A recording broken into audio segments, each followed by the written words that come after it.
Pasada, el FMI insistió en su recomendación a México de la creación de un Consejo Fiscal Independiente que reiteradamente ha sido rechazado por el gobierno mexicano por considerar que sería redundante con los mecanismos de revisión de las finanzas públicas existentes. Voy a analizar el tema con Luis Fonserrada, director general del Centro de Estudios Económicos del Sector Privado, el CESP, en este enlace desde el buró de Bloomberg en Paseo de la Reforma. Luis, buena tarde. ¿Es o no necesario un Consejo Fiscal Independiente en México y por qué? Mira, Víctor, en Europa existen 29 consejos fiscales independientes.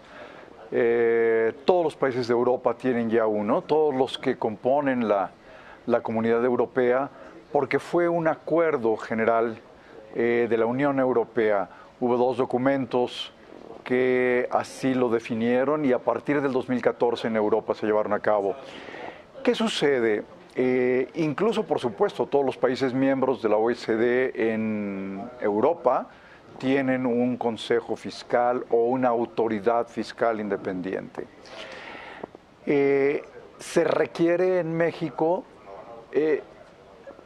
existe una ley de responsabilidad hacendaria, es cierto que existe una auditoría de la Federación. Sin embargo, hay alguna flexibilidad en las finanzas públicas que no nos ha permitido una disciplina fiscal conveniente y ha habido niveles de endeudamiento altos. Entonces, la discusión sobre la conveniencia de un consejo fiscal se está dando. Hay opiniones diferentes por sus ventajas, sus desventajas.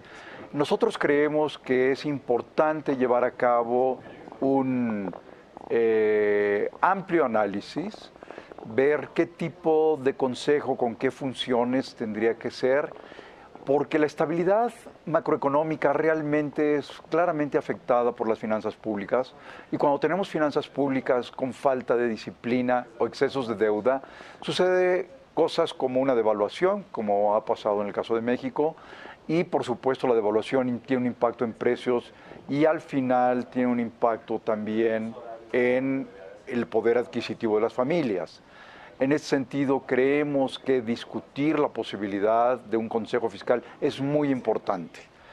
Es muy importante que haya más transparencia en las finanzas públicas y es muy importante que haya mucho más compensación de pesos y contrapesos para poder definir cuál es el proceso más sano en una economía, en sus finanzas públicas y finalmente en lo más relevante que es el poder adquisitivo de las familias. ¿Un Consejo Fiscal Independiente sería tan importante como una reforma estructural? ¿Sería la vía para alcanzar de manera transparente y creíble las metas de finanzas públicas y deuda, Luis? Creemos que sí. Al tener un elemento adicional en el proceso de revisión, de autorización de las finanzas públicas, esto puede dar un elemento importante en disciplina y en el cumplimiento de las metas. No se trata de sustituir la labor de la Secretaría de Hacienda, evidentemente. La Secretaría de Hacienda, en el caso de México, está proponiendo como parte del Ejecutivo los programas, y eso es muy importante. Y de otra parte, también está el Congreso, que lleva a cabo una revisión. Es cierto que las calificadoras y el Fondo Monetario supervisan, pero supervisan igual que supervisan a los países europeos, y igual que supervisan a los países en el resto del mundo. Un elemento adicional en nuestro país en el que no ha habido la transparencia que se requiere, nos parece que es importante. ¿Puede sustituir una reforma estructural? No, yo creo que las reformas estructurales tienen su papel, la reforma hacendaria tiene su papel, pero es un complemento adicional que creemos que vale la pena pensar en él. ¿Cómo diseñarlo? ¿Cómo funcionaría?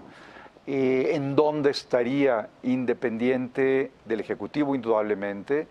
Y hay muchos temas y muchas opiniones sobre debería ser independiente formando parte del Congreso o absolutamente autónomo como es el Banco Central, el Banco de México, o como es, por ejemplo, INEGI. Este es el tipo de conversación que creemos que vale la pena y eso es una de las razones por la que hemos invitado al presidente de la Red de Consejos Fiscales de Europa, que estará presente en nuestro evento del 11 de mayo, Víctor. ¿Un consejo fiscal evitaría un riesgo de gasto y endeudamiento excesivos en años de elecciones federales como 2018? Ese es parte del tema que vale la pena considerar.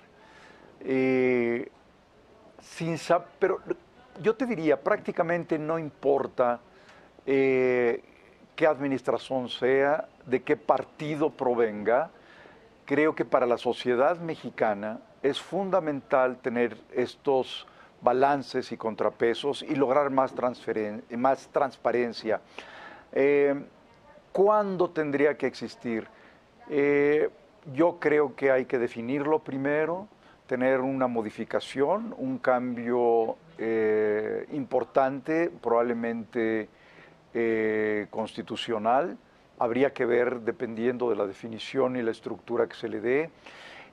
Podría entrar al Congreso para su autorización en la primera parte del 2018 y sería ideal que lo tuviéramos para la siguiente administración, que esperemos que sea una administración que lo entienda, que sea muy responsable y que adicionalmente se apoye en la búsqueda de transparencia en un mecanismo de este tipo. Sería ideal que lo pudiéramos estar platicando en inicios del 18, Víctor. Sería ideal. Luis Fonserrada, gracias por esta conversación. Con mucho gusto, Víctor. Gracias.